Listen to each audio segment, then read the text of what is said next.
This is the film যেটা গুলশান থেকে গুলিস্তান সবাই দেখছে। Look, আমি কত নাম্বার নায়ক আমি সেই বিচার কখনো করিনি। আমার জীবনের শুরু থেকে আজ পর্যন্ত আমি কখনো নাম্বার নিয়ে চিন্তিত না। আমি কাজ করে যাই আমার দেশের মানুষের জন্য, আমি কাজ করে যাই যারা আমাকে ভালোবাসে, মন থেকে ভালোবাসে, যারা আমার সব সময় আমার সুখে দুঃখে আমার পাশে সব সময় থাকে। প্রথম কথাটা বুঝিনি, গুলশান আর গুলিস্তান কোথায়? দুই জায়গায় তো সিনেমা হল নেই। গুলশানও সিনেমা হল নেই, গুলিস্তানও সিনেমা হল নেই। ভাই ব্যাপারটা ওই রকম না, মানে গুলশান টু গুলিস্তান মানে সব শ্রেণীর মানুষ। সেটা যেমন আপার ক্লাস যেটা বলছে তারা, গুলশান মিনস আপার ক্লাস বোঝাতে চেয়েছে, আর গুলিস্তান মিনস একটু সাধারণ মানুষকে বোঝাতে চেয়েছে, আমাদের মতো নর্মাল পিপলকে। সো বলছে যে গুলশান টু গুলিস্তান সর্বস্তরের মানুষ দেখছে, এবং যেই চিত্র আমি দেখেছি মাল্টিপ্লেক্সগুলোতে, যেই চিত্র আমি দেখেছি সিঙ্গেল স্ক্রিনগুলোতে, এই ভালোবাসা অব্যাহত থাকলে এবং যেই চিত্র আমরা দেখছি দেশের বাইরে যেখানেই যাচ্ছে সেখানেই কিন্তু বরবাদ জোয়ার বয়ে, মানে ভালোবাসায় সবাইকে বরবাদ করে দিচ্ছে।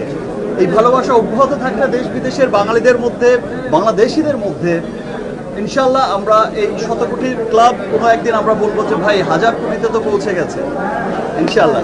আমরা তো আশা তো করি যে ছাড়িয়ে যাবে। এবং এই যে বরবাদ প্রডিউসার অ্যান্ড ডিরেক্টর এই টিম কিন্তু এখন এমন সিনেমা প্ল্যান করছে যে সিনেমার কাছে বরবাদ কেউ ছোট সিনেমা মনে হবে ইনশাআল্লাহ। একটা প্রবাদ আছে, মর্নিং শোজ দ্য ডে। আমরা যখন দেখি একটা সিনেমার ওপেনিং দেখি, একটা সিনেমার কিছুদিন রান যখন করে, তখন কিন্তু সেটা বোঝা যায় যে এটা কি লং রানের ঘোড়া হবে, এটা কততে গিয়ে ঠেকতে পারে, কোন জায়গায় গিয়ে পৌঁছতে পারে। আর আরেকটা কথা বলে যাই, আপনারা অনেকেই হয়তো ভাবছেন যে বরবাদ হচ্ছে লাস্ট ফিল্ম, যেটা হচ্ছে 100 কোটিতে গিয়ে পৌঁছবে, বাট আই থিঙ্ক যে এটা হচ্ছে মানে শুরু হলো, এটা শেষ না, এটা শুরু হলো। যে আজ থেকে গত বছর আমরা তুফান দেখেছি, তুফান যে পরিমাণে বিজনেস করেছে, এবছর আমরা বরবাদ দেখছি, তার চাইতেও আরো ভালো বিজনেস করছে।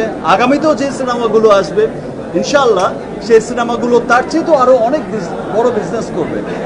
আমি আপনারা একটা বিষয় লক্ষ্য করলে আমাদের পার্শ্ববর্তী দেশেই দেখবেন যে তাদের বড় ইন্ডাস্ট্রিতে এক সপ্তাহে 100 কোটি টাকা সেল হয়েছিল, সেটা ছিল তাদের কাছে বিরাট বড় ব্যাপার তৎকালীন সময়, এবং তারা খুব এক্সাইটেড ছিল এই 100 কোটি টাকার সেল নিয়ে।